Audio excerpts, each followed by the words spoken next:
And have you been pleased with the development of your squad? I mean, we've seen them here today at first stand. Are you pleased with the way it's been going since the World Cup? They seem to be improving. Yeah. They're playing beautiful football in the qualifiers. They're getting the results.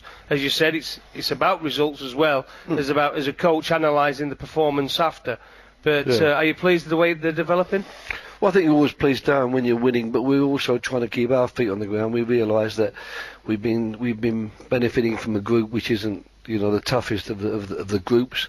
We realise that there's lots of very, very difficult games ahead, and we realise also that everything we're doing at the moment is going to be truly judged in 2016, and that's why we're trying to think very carefully about our selections and our squads, because we realise that it's in a year's time or a year and a bit's time where we'll really be judged, and we want these players to step up to the plate.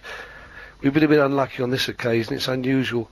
I've been very lucky most of the times when we've got squads together that we haven't lost a lot of players.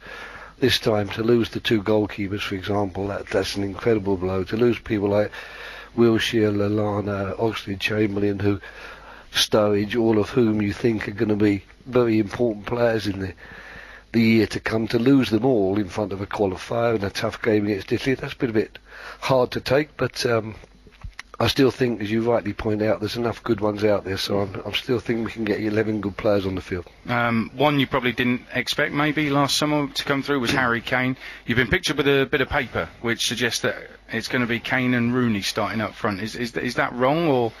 Well, it's dangerous to do that. I mean, first of all, I think it's dangerous to spy on those type of things at a training session. The fact is, that piece of paper is a piece of paper that we take out with us to training because we have to select teams, and I don't think it's right to suggest that in order to avoid this type of espionage, I have to remember everything that I've thought about. But we change people around quite often, so if that's what people want to read into the espionage, it's up to them. But I hope they're not going to come and blame me if I don't start with Kane and Rooney and say we had it on your piece of paper, because they shouldn't be looking at it in the first place.